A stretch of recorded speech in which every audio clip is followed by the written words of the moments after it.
Warahmatullahi wabarakatuh. Terima kasih kepada Bapak Edward sebagai pengawas, kemudian Bapak Hasudin dan Bapak Ibu Guru yang sudah memberikan waktu kepada saya. Sebenarnya materi ini sudah kemarin terlewatkan, tapi kemarin berhubung dengan adanya kegiatan yang lain sehingga kegiatan yang harus saya lakukan ini tertunda, yaitu pembelajaran tentang elaborasi pemahaman budaya positif yang ada di sekolah. Ini yang kami dapatkan di JEB. Jadi intinya yang saya dapatkan adalah bahwa di sekolah itu kita harus bisa membentuk lingkungan yang aman dan nyaman berbasis disiplin positif di sekolah. Akan berdampak secara maksimal pada perkembangan dan pembentukan karakter peserta didik. Kemarin saya sudah mencoba melaksanakan dengan Bu Hoirunisa yang pernah saya memanggil seorang siswa. Memang dampak positif itu ada. Ketika anak itu kita biarkan, maka kita tidak tahu apa latar belakang masalah yang ada di anak tersebut. Dan ketika kita panggil, nggak taunya masalah besar yang ada di siswa itu akan muncul. Nah, ini yang sudah saya coba dengan Bu Nisa. Dan Bu Nisa pun bertanya tuh, nggak taunya anak ini nakal, katanya memang bermasalah di rumah. Kemarin salah satu contoh siswa itu siapa Bu Nisa? Rafid ya. Mungkin sampai sekarang nggak tahu sudah aktif atau belum, tapi ada perubahan ketika saya masuk di kelas. Next. Menurut William Glasser, teori kontrol atau choice theory, teori yang motivasi untuk menghindari hukuman, ya, motivasi ekstrinsik. Kita awali dari mana disiplin dulu. Belajar kontrol disiplin adalah belajar kontrol diri dengan menggali potensi diri kita sendiri agar tercapai tujuan mulia, yaitu menjadi seorang yang kita inginkan berdasarkan nilai-nilai yang ada di diri kita, ya. Kemudian teori motivasi yang pertama yaitu untuk menghindari hukuman, untuk mendapatkan imbalan, untuk menghargai diri sendiri. Jadi mungkin Bapak Ibu mohon maaf kalau ini saya tidak menghargai atau bagaimana ketika kita seorang guru memberikan hukuman kepada siswa yang siswa itu melakukan suatu kesalahan. Itu kalau menurut William Glasser itu tidak boleh. Walaupun hukuman itu sekedar mungkin ya berlari atau squat jump atau push up, ketika seorang siswa itu tidak melakukan suatu kesalahan.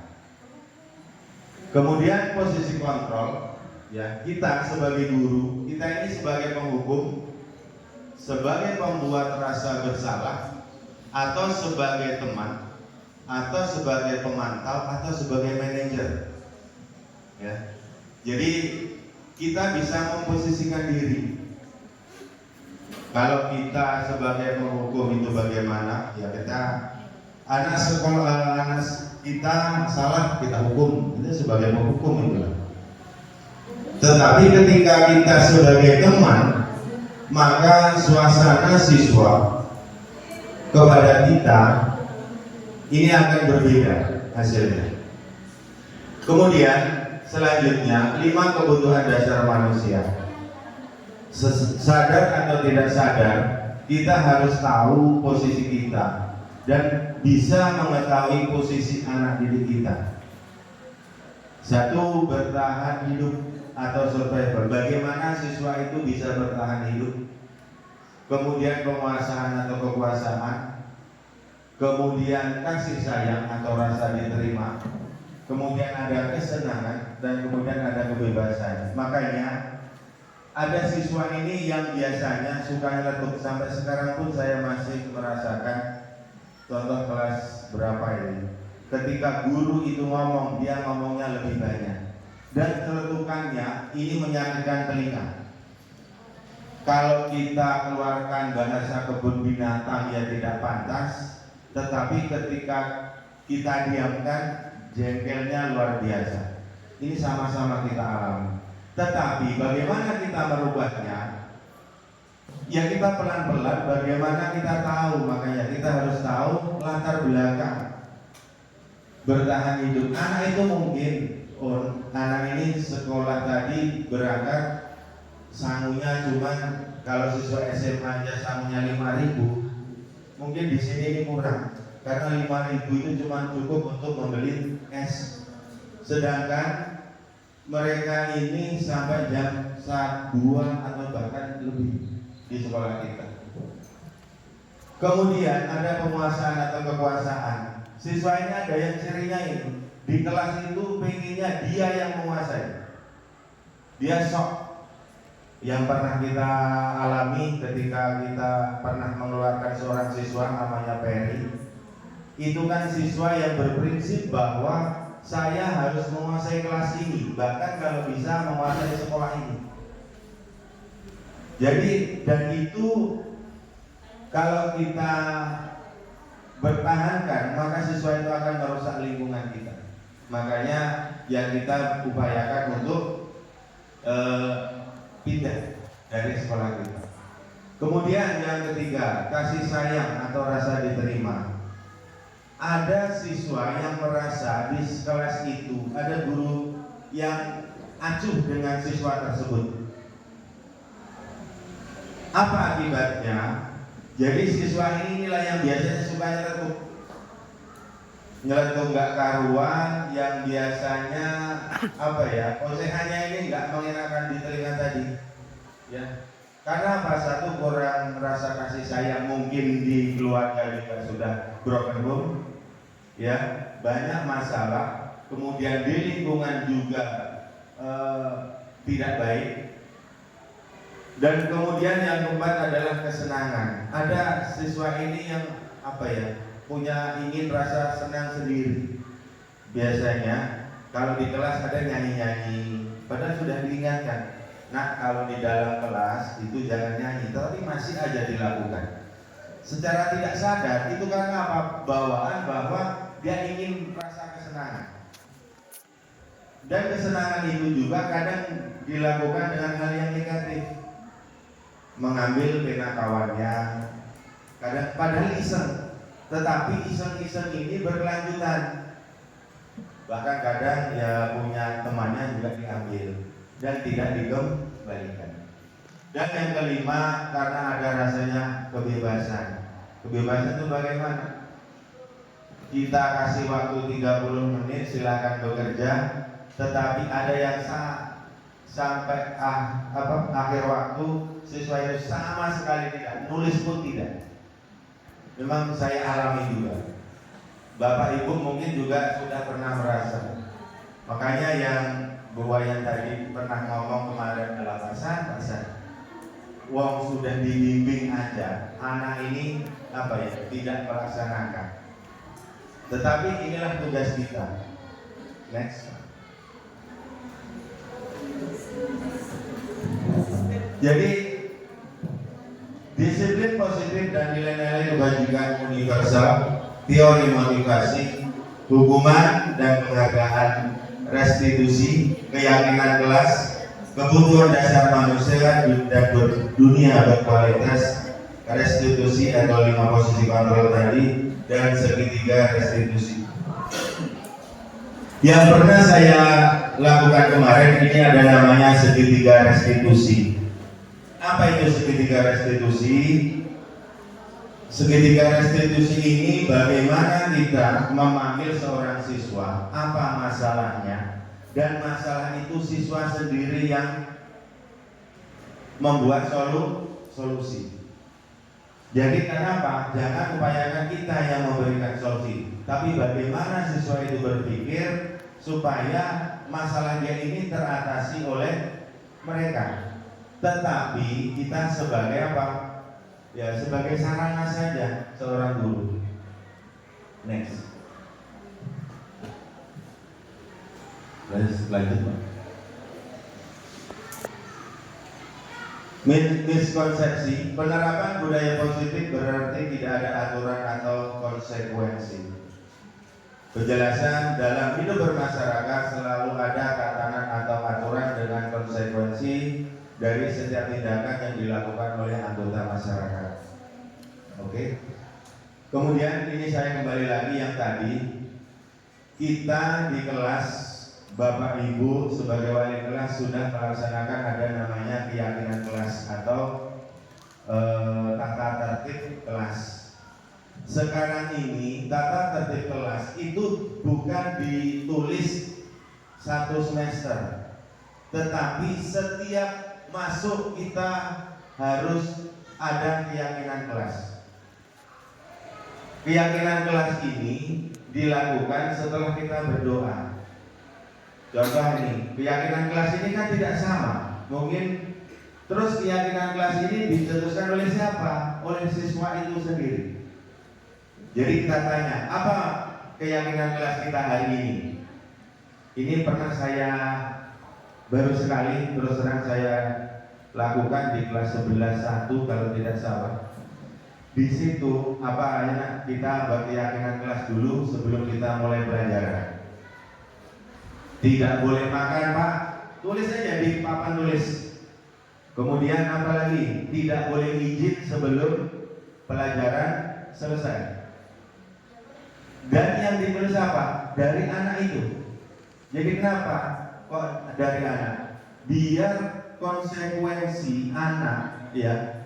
Ini kan keyakinan dibuat oleh anak dan dilaksanakan oleh anak, bukan dari kita. Kalau kita yang menentukan, nanti siswa ini nggak akan nurut pasti itu. Apalagi kita membuat tata tertib atau keyakinan kelas itu satu semester sekali. Berarti waktu kita kalau dalam proses pembelajaran, mungkin dalam pembuatan RTP dan itu juga dimasukkan.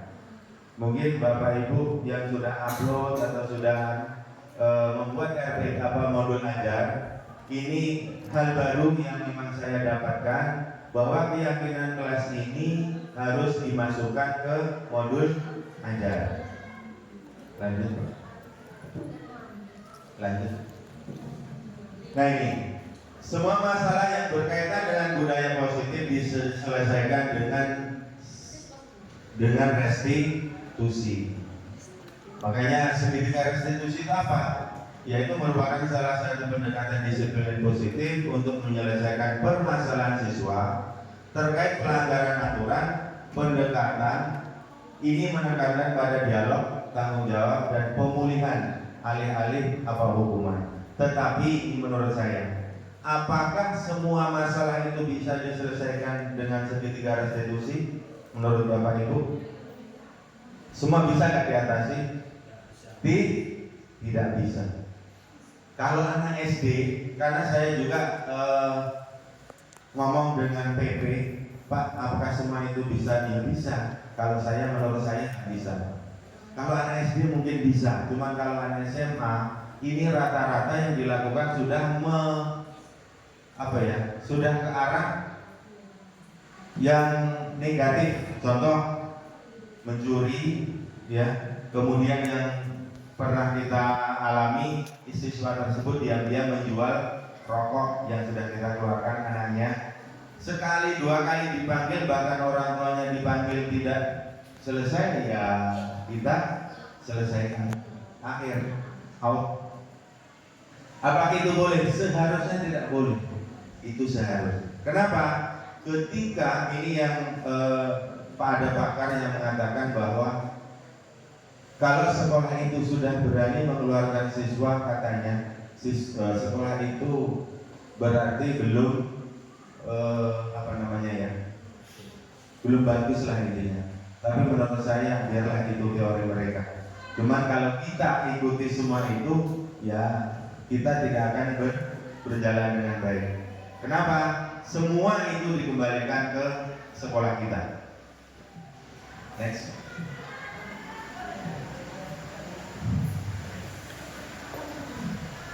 Terus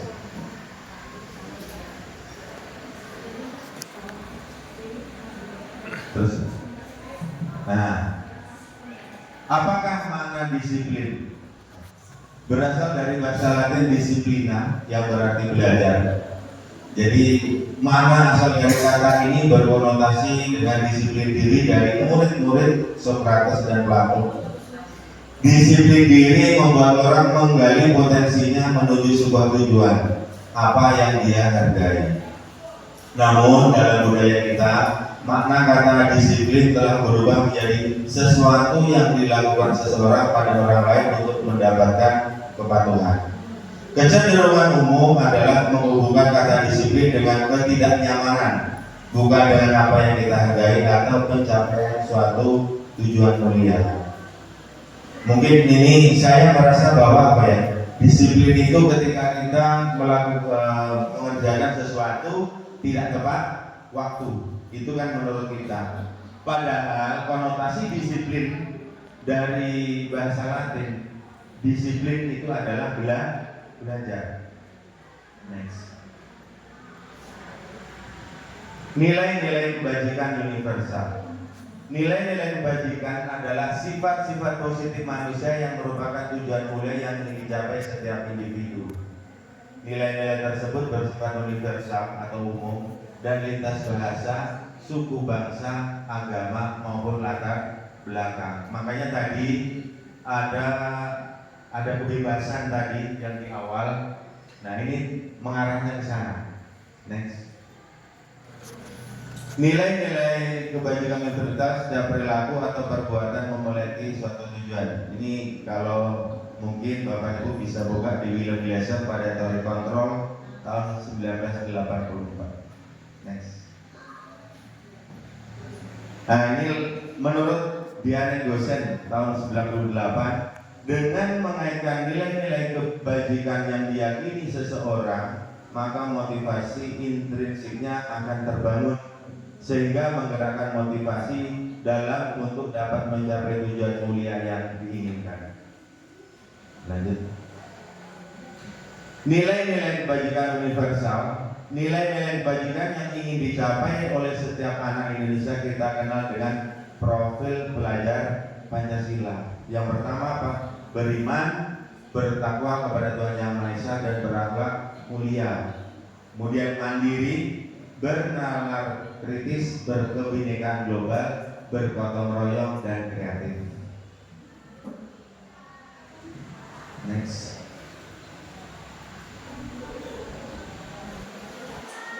Sebelumnya tadi disiplin, teori motivasi, hukuman tadi, hukuman di sekolah dapat mendisiplinkan anak. Setuju atau tidak setuju?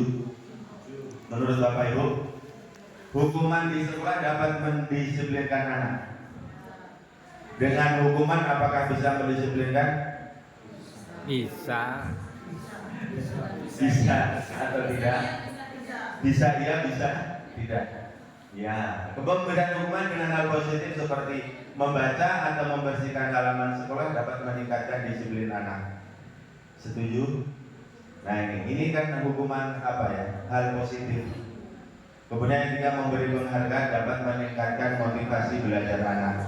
Apakah penghargaan, seluruh penghargaan itu dapat meningkatkan motivasi belajar anak? Tidak. Setuju? Tidak. Tidak. 4. Membuat anak merasa bersalah, memberi dampak lebih ringan dibanding menghukum. Tidak juga. Contoh nih, kita panggil anak ketika upacara terus dipermalukan. Hal-hal ya yang makanya kita memberi hukuman harus tahu latar belakang. Mohon maaf. Kalau pengalaman saya mungkin dulu saya Bu Wiji, sesepuh sini Bu Jami, Bu Sumarsih, masih ingat benar dulu masih numpang di SMP, satu kelas, kita pulang sore ya Bu Wiji, satu kelas itu tidak boleh pulang dulu oleh kepala sekolah Bapak Priyo waktu itu, dan dihukum. Pokoknya yang lain sudah pulang, siswa tersatu kelas itu sampai mau maghrib baru boleh pulang. Apakah sembuh? Gak tahunya enggak sembuh. Terus apa yang dilakukan? Waktu itu kalau tidak salah Pak Gistabian masih di SMA 3 sekarang. Apa yang dilakukan oleh Pak Gis waktu itu? Siswa itu dipanggil satu-satu pentolannya, bahkan ditantang. Mungkin Pak masih ingat ya. Apa keinginan kamu di sekolah ini? Alhamdulillah. Bahkan dengan ketika kita mempermalukan siswa tersebut di depan umum, itu bukan membuat siswa itu jerah, tetapi apa? Malah kurang ajar. Bahkan kadang sambil maki-maki berlari dengan tidak sopan. Mungkin pernah kita alami di sini juga. Anak itu malah lari sambil maki-maki guru. Ya apa ya? Jadi memberi hukuman itu kadang kalau tidak posisi yang pas itu malah memberi dampak negatif kepada siswa. Lanjut Pak. Teori motivasi perilaku manusia untuk menghindari ketidaknyamanan atau hukuman. Apa yang akan terjadi apabila saya tidak melakukannya? Ini motivasi eksternal untuk mendapatkan imbalan dari orang lain atau institusi. Apa yang akan saya dapatkan apabila saya melakukannya? Ini motivasi tercontoh tadi juga memberi penghargaan. Untuk menghargai diri sendiri atau motivasi internal, tujuan disiplin positif. Saya akan menjadi orang yang seperti apa bila saya melakukannya. Next. Nah ini menurut merdeka, menurut Ki Hajar Dewantara, merdeka itu artinya tidak hanya terlepas dari perintah, akan tetapi juga cakap buat memerintah diri sendiri. Tetapi ada pernah mungkin ada selentingan guru mungkin ngomong ya, kalau merdeka mengajar ya berarti bebas mengajar. Next. Dihukum oleh penghargaan. Mama tadi ada pernyataan, apakah penghargaan itu bagus? Bahwa penghargaan berlaku sama dengan hukuman.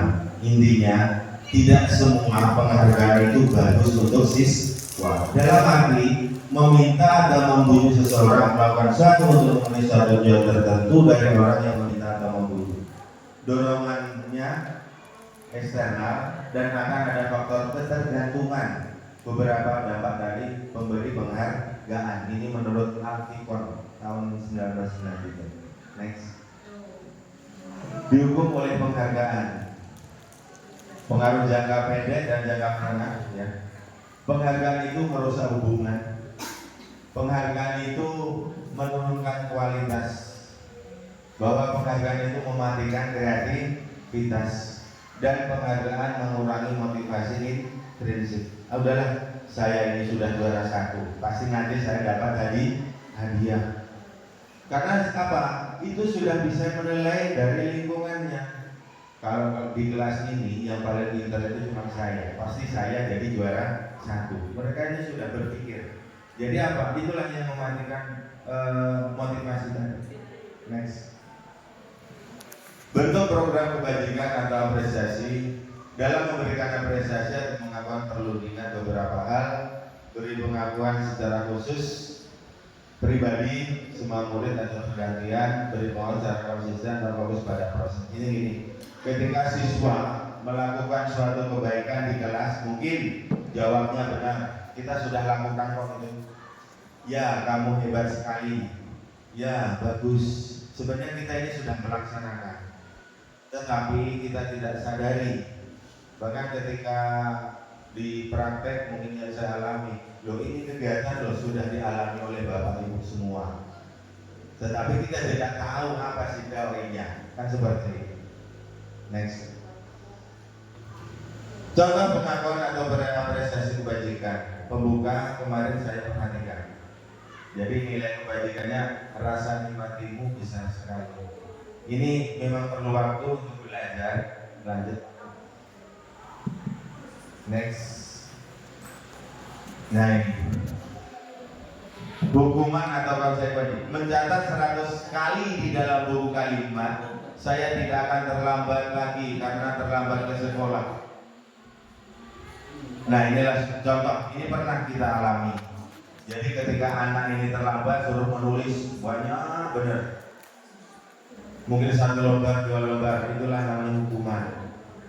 Lari mengelilingi lapangan basket 2 kali karena terlambat hadir di sekolah, itu hukuman. Murid diminta untuk push up 15 kali. Menggantikan kertas tugas teman yang telah dicoret-coret, ini konsekuensi. Membersihkan tumpahan air di meja tulis karena tersenggol pada saat belajar, konsekuensi. Meminta murid tidak mengenakan sepatu secara di sekolah karena tidak menggunakan sepatu hitam, hukuman. Kita punya tata tertib, tapi Bapak Ibu, hal-hal seperti ini memang ini bagus, benar. Hukuman intinya, hukuman itu tidak boleh diberikan kepada siswa ketika siswa itu melakukan suatu kesalahan. Tetapi ini menurut saya, kita kembalikan lagi dengan tata tertib yang sudah kita buat. Yang kedua, sesuai dengan kesepakatan atau keyakinan kelas masing-masing. Jadi tadi Bapak Ibu guru membuat keyakinan kelas itu tidak dilakukan satu semester, tapi setiap kita masuk kelas. Itu yang perlu memang. Kalau mungkin Bapak Ibu ingin mencoba, silakan. Setiap masuk kelas nggak apa-apa, kita kurangi waktu, mungkin 2 menit, 3 menit, kita membuat keyakinan kelas dulu setiap kita masuk kelas. Ada nggak perubahan, ada nggak perbedaan yang kita rasakan nanti ketika kita belajar? Karena yang sampai hari ini yang saya alami, baru masuk anak itu sudah izin keluar, Pak kencing.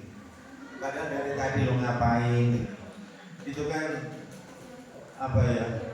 Mau dimaki ya nggak pantas, nggak boleh nanti dia mutung terus kencing di dalam kelas.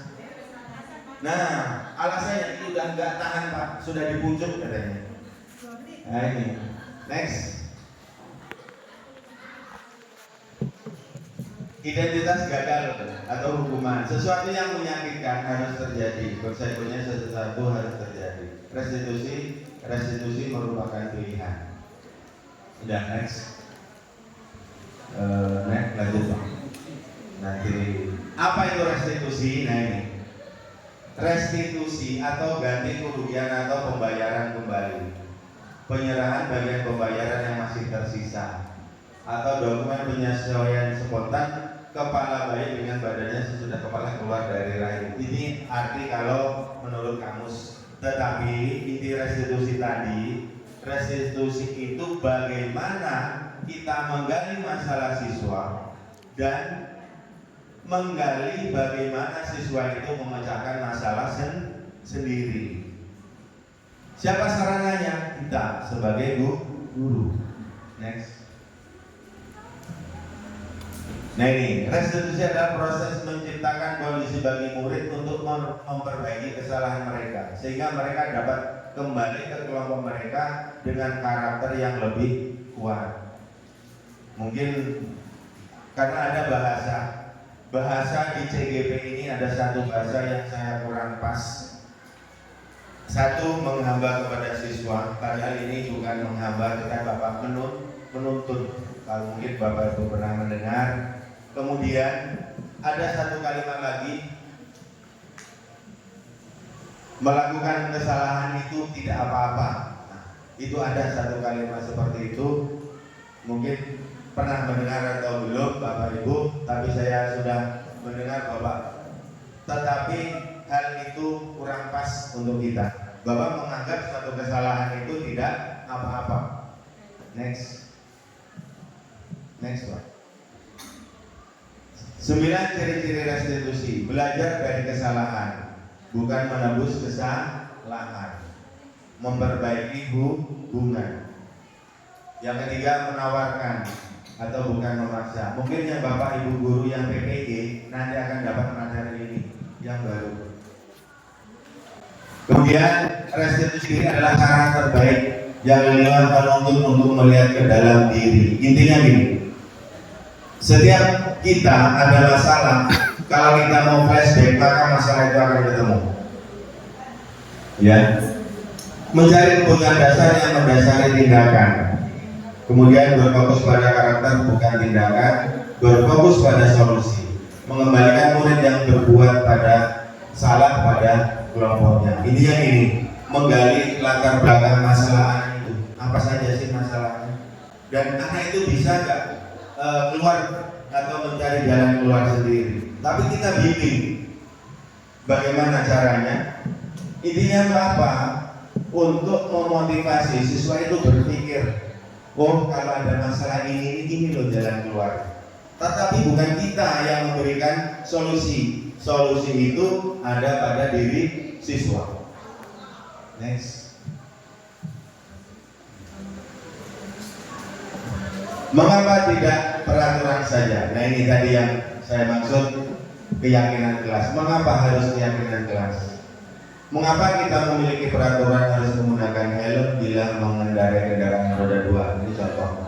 Jadi keyakinan kelas itu untuk mendukung motivasi intrinsik, kembalikan ke nilai-nilai atau keyakinan siswa. Karena akan lebih menggerakkan seseorang dibandingkan mengikuti serangkaian peraturan. Kita saja kalau yang membuat aturan kita sendiri maka kita harus patuh. Makanya di konsep keyakinan kelas bahwa keyakinan kelas itu yang mencetuskan adalah siswa. Semua dikembalikan ke siswa. Karena apa? Yang melaksanakan adalah siswa, bukan kita sebagai guru atau pendidik. Next, maaf Pak Duar ya, mungkin peraturan. Lanjut. Budaya positif, kemudian ada lingkungan positif, keyakinan kelas, dan peraturan kelas. Lanjut. Nah ini contoh kesepakatan kelas. Ini bisa, ini sebenarnya tidak harus diketik atau ditempel, tidak. Kita tuliskan di papan tulisannya setiap kita masuk kelas. Next. Lanjut. Sudah? Terus. Nah, kebutuhan dasar manusia. Ini tadi dari awal, kasih sayang dan rasa diterima. Satu, siswa itu ingin semuanya diterima di kelas. Kadang apa? Siswa ini ada sampai saat ini masih ada. Ada itu kalau saya masuk, nggak tahu kelas berapa, satu siswa itu nggak ada yang temannya mau nemani. Saya kasihan kalau dibuat apa ya, ketika belajar kelompok sudah kumpul pun masih dicuekin. Kalau ibu pernah masuk, ada ya, ada.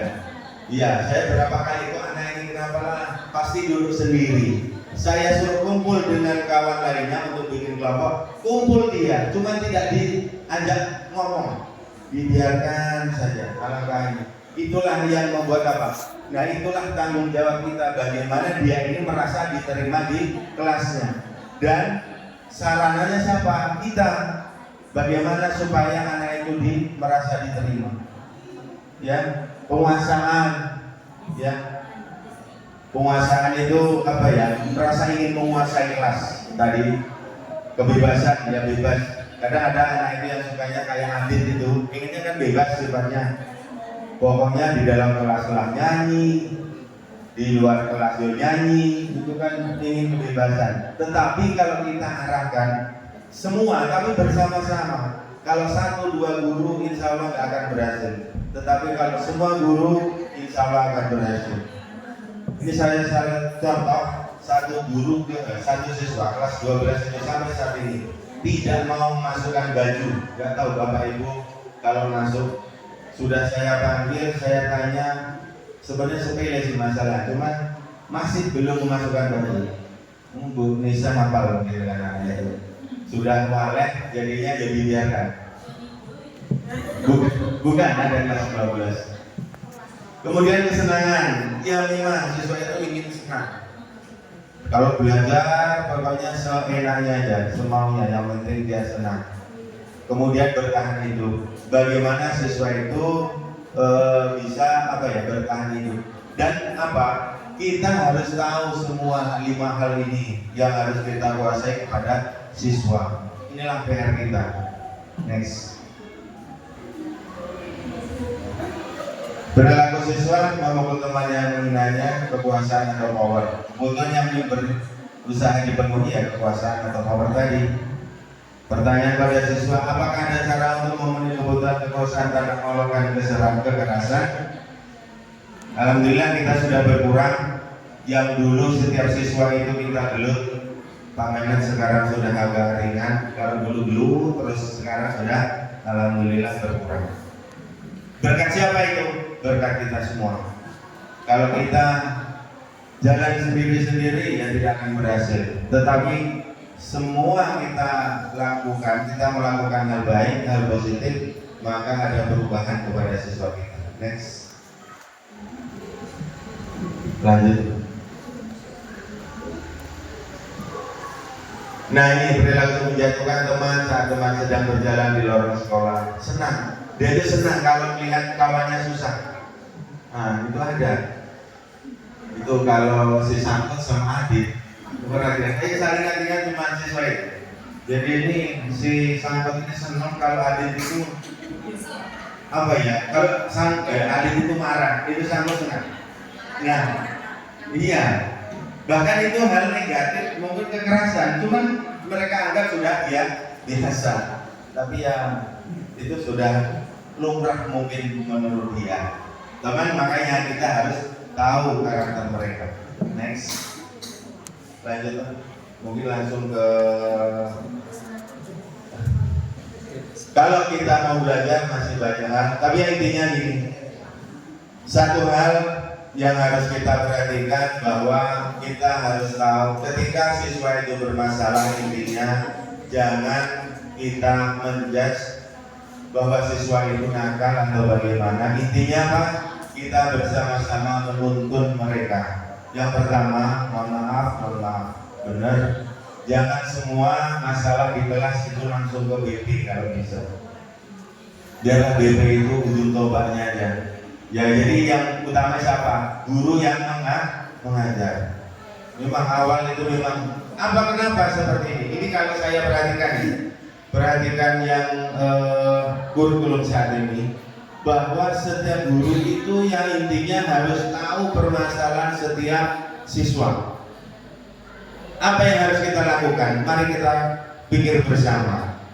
Jadi ketika mungkin ini menurut saya, kalau ketika siswa kita PPDB, mungkin kita ada namanya seperti ujian apa ya? Sebelum masuk itu ada uji karakter atau apa ya? Sebelum kita tuh masuk, siswa itu sebelum belajar masuk, jadi kita tahu, karakter ini bagaimana. Jadi kita setiap wali kelas itu tahu latar belakang setiap siswa. Jadi tidak ujung-ujung setiap ada masalah larinya ke Pak Memet. Ujungnya Pak Memet marah-marah, ya, kayak tetangga kawannya dimarahin juga. Ini apa ini? Terus kalau udah pasangan lalu nih, jadi apa? Ini adalah masalah siswa, adalah masalah kita semua. Jadi mungkin itu Bapak Edward atau Bapak Abbas mungkin, dan keyakinan kelas tadi mungkin ya bisa dicoba. Ya tapi jangan guru yang mencetuskan ya, tapi harus dari siswa. Kalau ada hal yang mungkin, contoh nih, siswa tidak boleh izin anak itu nggak ngomong, ayo nah, apalagi yang kira-kira kalian biar nyaman di kelas, gitu kan? Makanya biar semua keyakinan kelas itu muncul dari siswa. Mungkin terus ini mohon maaf, saya beralih coba Pak Ahmad yang ada rapor untuk ada saya.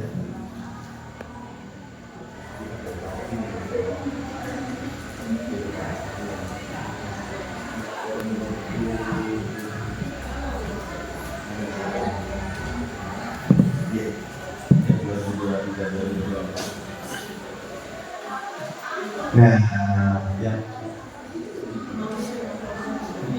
ya. Mohon maaf Pak ya, Bapak Ibu semua, mohon maaf ini bukannya saya lapor dua yang dua. Kecilkan. Mohon maaf Bapak Ibu, mungkin Bapak Ibu semua belum pernah melihat rapor mutu kita. Ini bisa Bapak Ibu lihat ya. Yang sebelah kiri label capaian ini 2024 ya, nilai capaian 2024, dan ini yang sebelah kanan ini nilai capaian 2023. Nilai 71,11 menjadi 84,44. Nah, kalau hijau berarti rapor mutu kita ini naik. Ini seharusnya ranahnya, mohon maaf apa sih? Ini ranahnya bukan saya, tetapi biar kawan-kawan tahu bahwa rapor mutu ini inilah tujuannya. Kenapa bos itu turun? Bos itu turun adalah untuk memperbaiki rapor mutu. Jadi bukan untuk sekolah aja. Jadi rapor mutu harus bagus. Next, coba cari yang merah. Ada yang merah masih. Ada yang turun deh.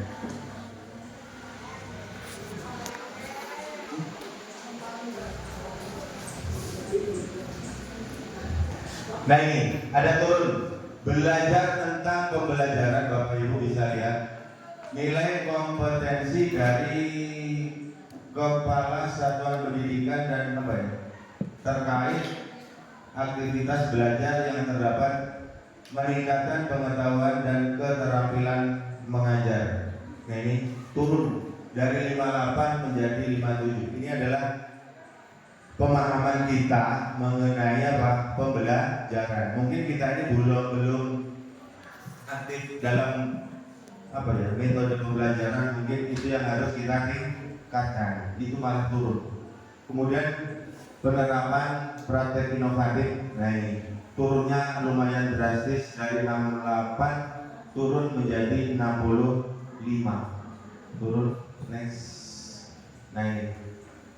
Kemudian nilai-nilai satuan pendidikan ini berpusat pada perbaikan pembelajaran sama.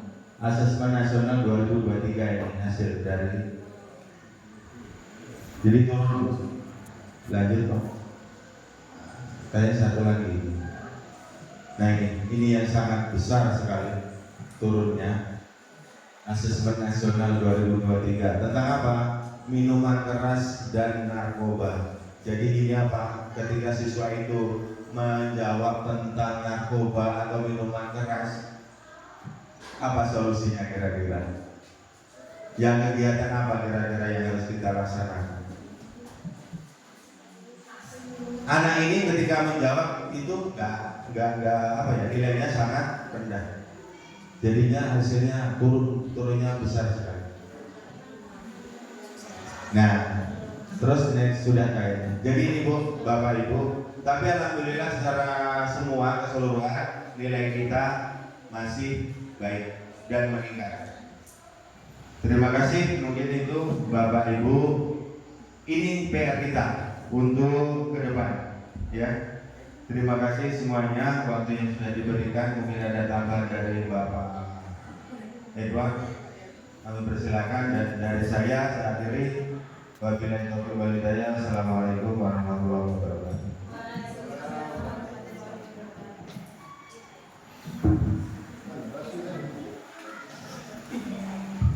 Jadi terima kasih Pak Sutopo telah mengidentifikasi kami semua yang ada di dalam ruangan ini. Mudah-mudahan pada disampaikan menjadi perhatian kita semua. Ya, terutama masalah disiplin. Sebenarnya disiplin itu tergantung siapa yang mau mendefinisikan. Kalau definisi dari yang disampaikan Pak Sutopo tadi, ya begitulah kewajibannya. Tapi kalau saya melihat suatu disiplin itu didefinisikan adalah suatu kesadaran yang muncul dari lubuk hati yang paling dalam, ya, dari kita sendiri, ya kan, untuk mentaati segala aturan, ya, yang ditentukan, ya, seperti ya sudah mencakup secara keseluruhan tadi. Ini suatu kesadaran yang muncul dari hati diri sendiri untuk mentaati, bukan dipaksa, ya, bukan karena hukuman, bukan karena kekuasaan, tapi untuk kesadaran untuk melaksanakan suatu aturan yang ada di suatu tempat. Betul yang saya sampaikan. Jadi bukan karena ada kepala sekolah. Jadi disiplin itu kita bukan suatu kewajiban, tapi adalah hak jiwa kita untuk taatinya. Kalau itu muncul dengan sendirinya, maka tidak ada persoalan, gitu. Tidak akan ada pelanggaran itu. Ya. Tapi kalau sifatnya karena intervensi dari luar, disiplin itu, ya kan, sehingga munculnya apa yang terjadi di dalam buku apa disiplin positif itulah dari Anda untuk Anda. Nah itu kan ada satu kesepakatan, ya kan, kesepakatan yang dibuat secara bersama-sama. Ya. Maka ada di dalamnya ada hukuman, ada konsekuensi, itu mungkin dari dua ini. Jadi kalau dia ada sifatnya adalah intervensi, maka dia adalah hukuman. Tapi kalau dia adalah sifatnya kesadaran, maka adalah konsekuensi. Itu ya yang jadi persoalan di dalam mengenai disiplin itu sendiri. Dan Bapak Ibu, ya kita sudah banyak, ya saya harapkan dengan sedikit demi sedikit ya kita saling bertukar informasi apa yang telah Bapak Ibu dapatkan dan diinformasikan kepada teman-teman yang lain,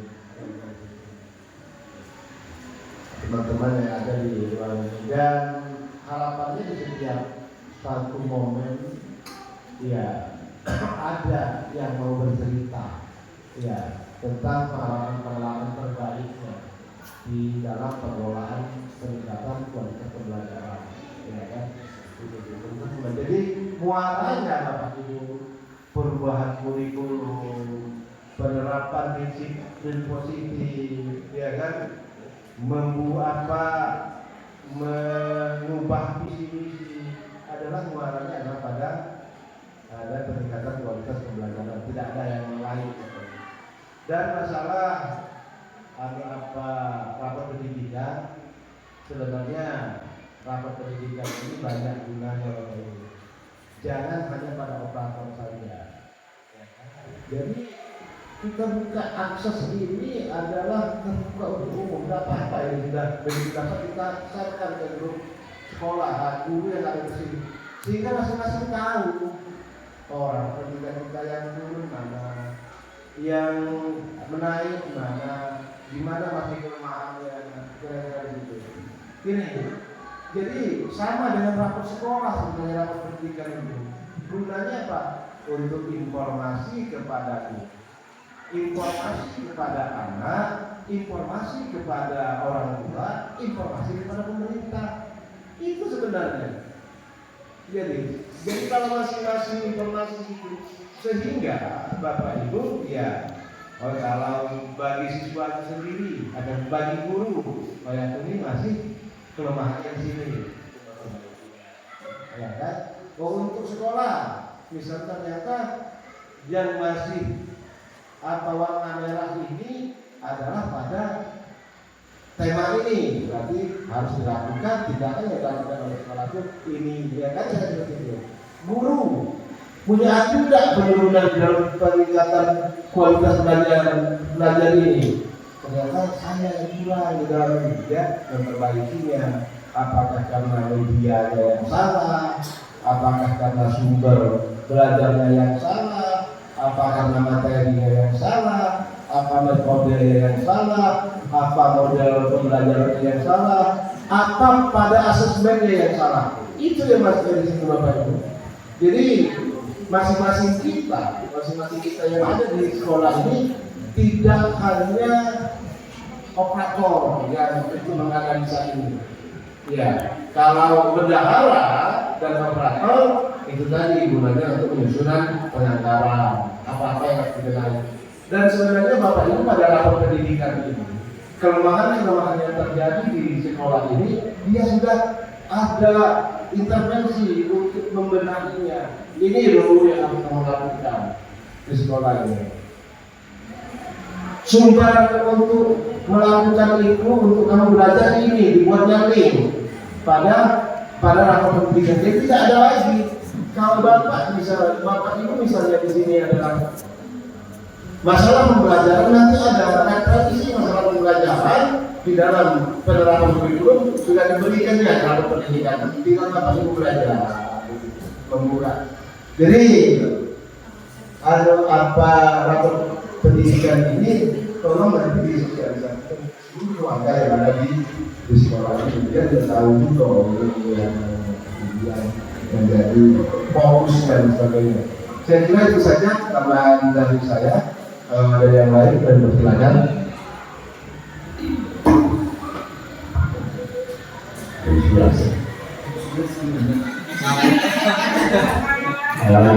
Terima kasih. Jadi agak perasaan dari grup kekeluargaan ini kan. Saya sama 4 tahun ini bagi pasar yang ada di Jepang.